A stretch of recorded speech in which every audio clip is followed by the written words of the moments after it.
Hey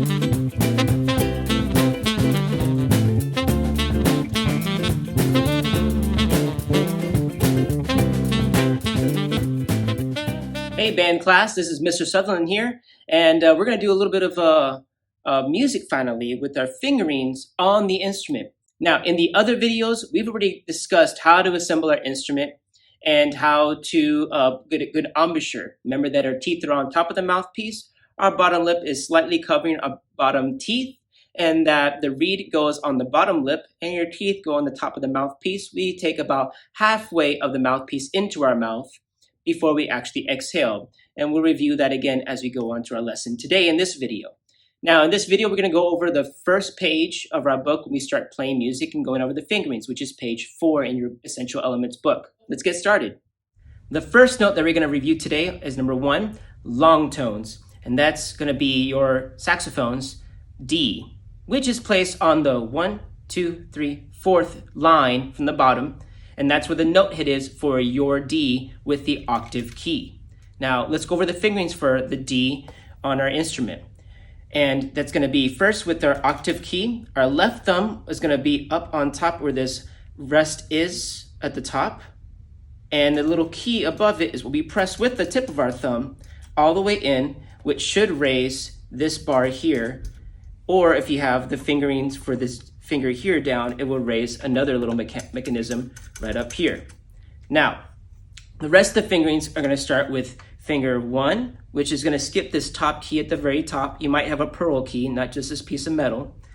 Then you're skipping the little tiny pearl key and going to the second finger. All right, so now you have the first finger on the first pearl key under the top one. Skip the second little pearl key, second finger on this next pearl key, and the last pearl key will be your thumb.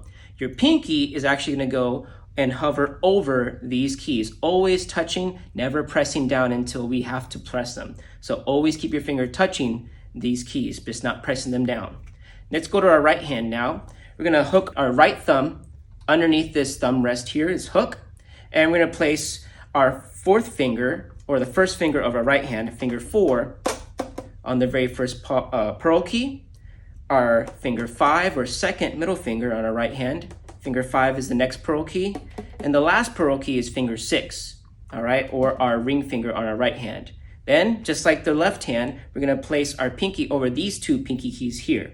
Now, what I know will happen is that your first finger here will start pressing one of these keys. Please make sure that you're using your fingertips, not your whole hand to press the keys. That goes with your left hand as well, not just your right hand. And that we're not pressing these keys until we really have to. And I'll show you later on when we play those notes. So again, we're using our fingertips, just the pads of our fingers, to press on the pearl keys and touch the other keys with our pinkies, okay? So we're pressing octave, finger 1, finger 2, finger 3, 4, 5, and 6. Now, when we have the right embouchure, we can make this sound here. Remember not to overblow, control your air, let the body of the instrument lay over your right lap. You're sitting at the front of your chair, nice and tall. And we're going to take our mouthpiece, make sure that it's rotated on here, so that way your head is straight and not turned to one side or the other. When you play, make sure you have a good embouchure, then take a breath on the sides of your lips and exhale by making a t sound with the reed, using the tip of our tongue to the tip of the reed. A very short t sound to start the air.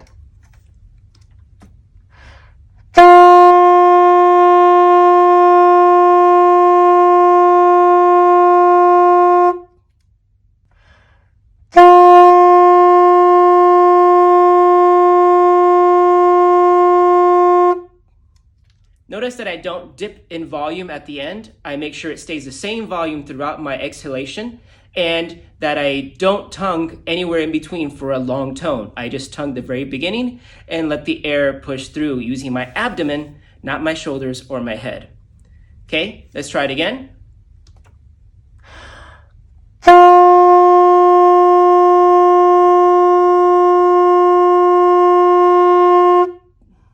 And there's the D sound you should be getting. Now let's try it with the metronome as written in number 1. So we're going to take our metronome and make sure that it's set at 60 beats per minute and that the beat is set at 1. Watch my other videos to figure out how to do this to set your metronome at this setting. Otherwise, use this video to practice with. So we're gonna start our metronome, again at 60 beats per minute. I'm gonna place it close to the camera so you can hear the metronome, and we're gonna try number 1 together. You should have one whole note, which will be 4 beats long, and then you have a whole measure of rest, which will another be 4 beats long of silence, another whole note of D, okay, and that's gonna be 4 beats of sound, and then finally another 4 beats of silence at the end. Okay, let's give it a go. I'm gonna count you off, meaning that I'm gonna count 1, 2, 3, 4, because we're using 4 beats per measure as our starting point. When I count to beat 4, that's when we take a breath in, and then we exhale on the note to make that t sound for the first whole note. Let's get to playing position, sitting up tall on the front edge of our chair. Make a good embouchure. Make sure our finger's in the right place for the high D. Octave key, finger 1, 2, 3, 4, 5, 6. Let's get started. 1, 2, 3.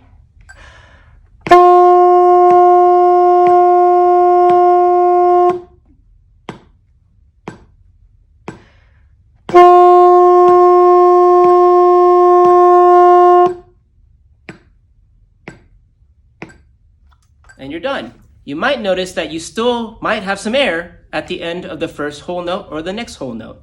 That's okay.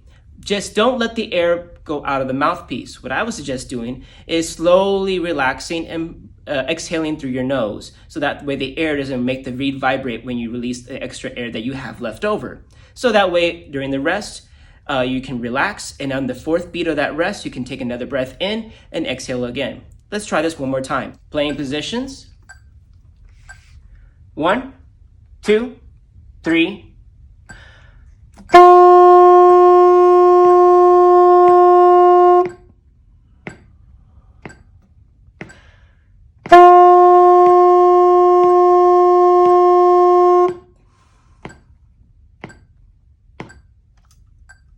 And that's exercise number 1.